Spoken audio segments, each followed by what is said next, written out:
Hello everyone, blog by KSP থেকে আমি Shimu daily ব্লগে আপনাদের সবাইকে স্বাগতম।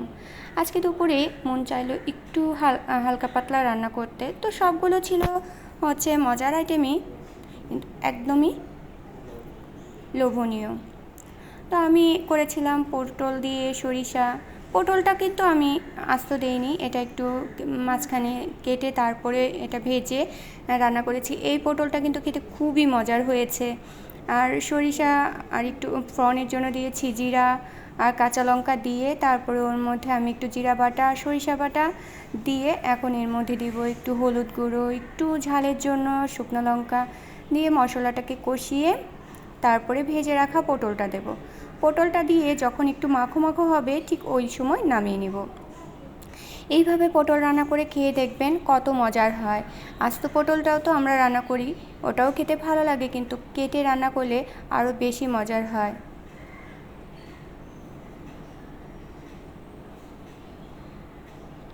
এখন আমি পটলটা দিয়ে দেব, দিয়ে তারপরে আবার একটু কষিয়ে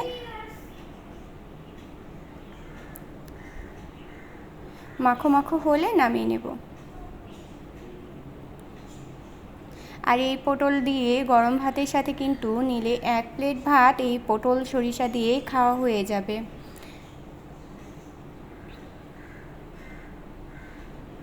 আমার বাসায় সাহেব কিন্তু অনেক পছন্দ করেছে।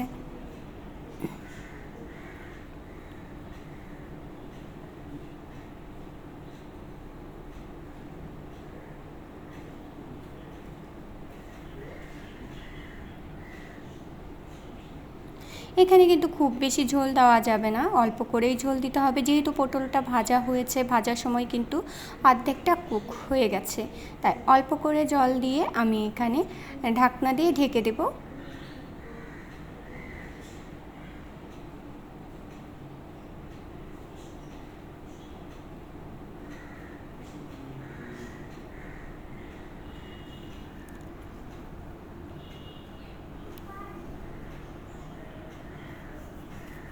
তো পটলটা হয়ে গেছে, আমি পটলটা নামিয়ে নেব। নামিয়ে নিয়ে এখন যেটা করব সেটা হচ্ছে কুচো চিংড়ি দিয়ে পুঁই শাক। এটা খেতেও কিন্তু দুর্দান্ত মজার। এর সাথে ছিল লইট্টা মাছ পিপুল পাতা দিয়ে লইট্টা মাছ খেতেও কিন্তু ভীষণ মজার। একটু টক টক লাগে, মাছটা খেতেও ভালো লাগে। আর এখন যে গরম পড়েছে, একটু টক জাতীয় খাবার খেতেই কিন্তু বেশি ভালো লাগে। তো আমি এখানে পেঁয়াজ আর রসুন দিয়ে কাঁচা লঙ্কা দিয়েছি, দিয়ে এখন এর মধ্যে স্বাদ মতো লবণ আর মশলা দিয়ে মশলাটাকে ভালোভাবে কষিয়ে নিয়ে তারপরে এখানে মাখিয়ে রাখা চিংড়ি মাছটা দিয়ে দেবো।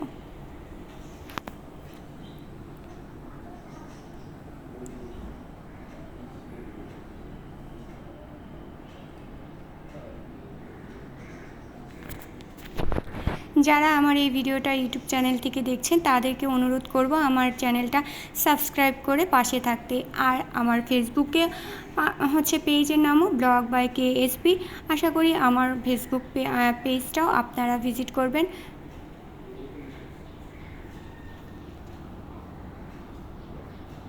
আমি যেহেতু ইউটিউবে নতুন, তাই আপনাদের সাপোর্ট ছাড়া কখনোই আমি সামনে এগিয়ে যেতে পারবো না। আপনাদের সাপোর্টটা সবসময় আমার দরকার।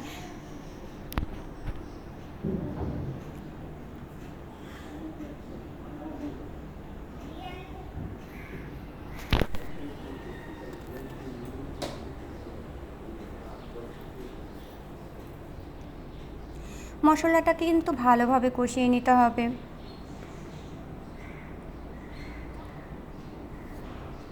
এই দেশি চিংড়িটা আমার কাছে এতই মজার লাগে যে বলার মতো না, ভীষণ লোভনীয় লাগে আমার কাছে এই দেশি চিংড়িটা। কিন্তু বাছতে অনেক পরিশ্রম লাগে, অনেক সময় লাগে। ধৈর্য নিয়ে এই মাছটা যদি বেছে নিয়ে রান্না করা যায়, খেতে কিন্তু খুবই মজার লাগে।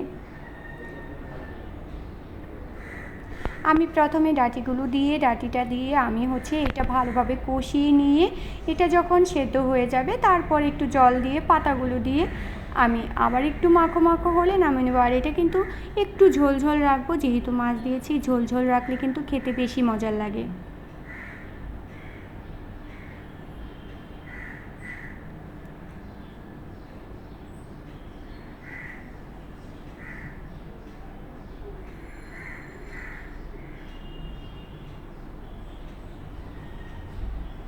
খুব ভালোভাবে কষিয়ে নিতে হবে।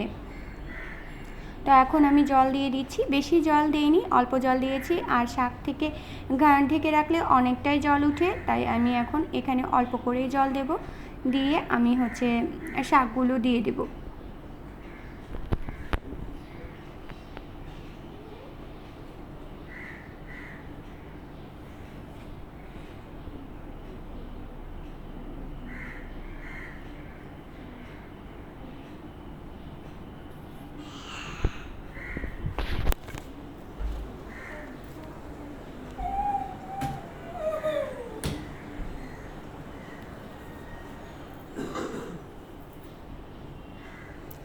তো শাকটা দিয়ে আমি একটু ঢাকনা দিয়ে ঢেকে দিয়েছিলাম, এখন একটু মজে গিয়েছে, আর একটু হলে আমি নামিয়ে নেব।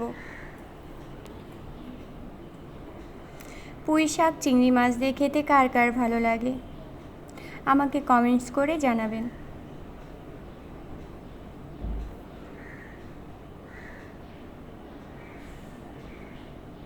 রান্নাটা প্রায়ই হয়ে আসছে, আর একটু হলে আমি নামিয়ে নিব। ঠিক এরকম আর একটু ঝোলটা যখন টেনে যাবে তার ওই মুহূর্তে নামিয়ে নিব। একটু ঝোল থাকলেই খেতে বেশি ভালো লাগে এই শাক দিয়ে চিংড়ি মাছটা। তো এরপরেই কিন্তু পিপুল পাতা দিয়ে লইট্টা মাছ, এটাও খেতে ভীষণ মজার।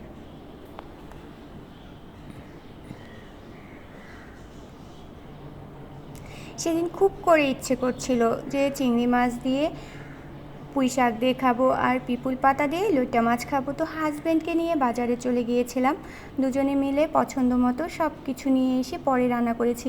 খেতে ভীষণ মজার হয়েছিল।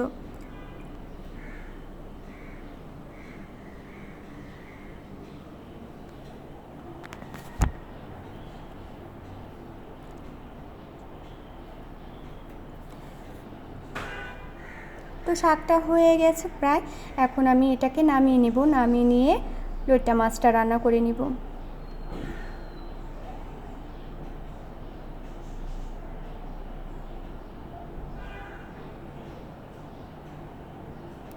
লইট্টা মাছ রান্না করার জন্য প্রথমে এই কড়াইতে আমি পেঁয়াজ রসুন কাঁচা লঙ্কা দিয়ে পেঁয়াজ রসুনটা লালচে হলে মশলা দিব। এর মধ্যে আমি দেশি যে ছোট আলু সেটাও দিয়েছি, দিয়ে আলুটা একটু ভাজা ভাজা করে তারপরে এখানে মশলা অ্যাড করেছি। মশলাটা কষিয়ে নিয়ে তারপরে ঝোল দিয়ে মাছগুলো দিয়ে দিয়েছিলাম। তো এই ছিল আজকে আমাদের দুপুরের আয়োজনে। আশা করি ভিডিওটি ভালো লেগেছে। যদি ভালো লেগে থাকে তাহলে আমার চ্যানেলটা সাবস্ক্রাইব করে চ্যানেলের সাথে থাকবেন এবং আমাকে বেশি বেশি করে সাপোর্ট করবেন।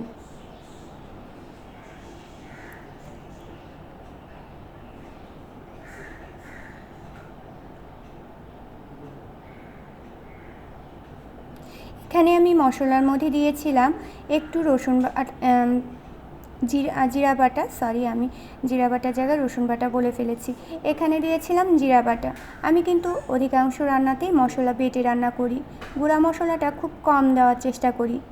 তো শুকনো লঙ্কার পেস্টও গুঁড়োটাও দিয়েছিলাম ঝালের জন্য, যেহেতু একটু টক টক লাগবে আর একটু ঝাল ঝাল হলে খেতে কিন্তু আরও বেশি ভালো লাগবে, তাই একটু শুকনো লঙ্কার গুঁড়ো অ্যাড করেছিলাম। আর এখানে দেব হলুদটাও 1 চামচ দিয়েছিলাম। দিয়ে মশলাটাকে ভালোভাবে কষিয়ে নিয়ে এর মধ্যে আমি জল দিয়ে দিব। আর এই সময় আমার রান্নায় হেল্প করছিলেন আমার হাজব্যান্ড। তো লইট্টা মাছটা দিয়ে আমি ঢাকনা দিয়ে ঢেকে দেব। মাছটা যখন একটু কুক হয়ে যাবে ঠিক নামানোর আগ মুহূর্তে আমি এখানে পিপুল পাতাগুলো দিয়ে দিব। পিপুল পাতা দিয়ে নামিয়ে নেব। গরম গরম ভাতের সাথে পরিবেশন করুন, খেতে ভীষণ লোভনীয়, ভীষণ মজার। একবার রান্না করলে বারবার খেতে ইচ্ছে করবে।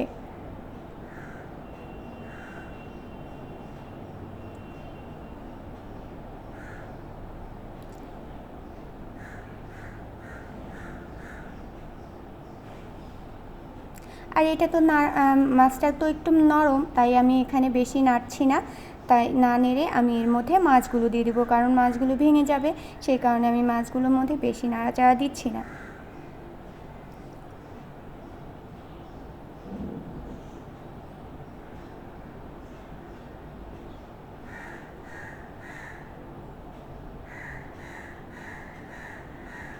তো এই পিপুল পাতা দিয়ে আমি এখন ঢাকনা দিয়ে ঢেকে দেব। যখন এটা মজে যাবে ঠিক ওই সময় এটা নামিয়ে নেব। ঝোলটাও একটু মাখো মাখো হয়ে যাবে ততক্ষণে। তো আজকের মতো এখানেই। ধন্যবাদ সবাইকে এই ভিডিওটি এতক্ষণ ধৈর্য ধরে দেখার জন্য। আর অবশ্যই আমার চ্যানেলটা সাবস্ক্রাইব করে সাথে থাকবেন বন্ধুরা।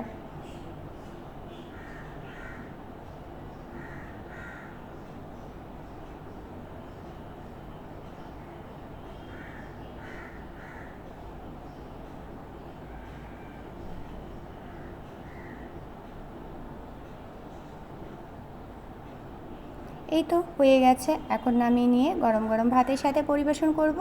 ওরা সবাই বসে আছে, ওদেরকে এখন খেতে দিয়ে দিব গরম ভাতের সাথে। তো বাই, এই পর্যন্তই ভিডিওটি।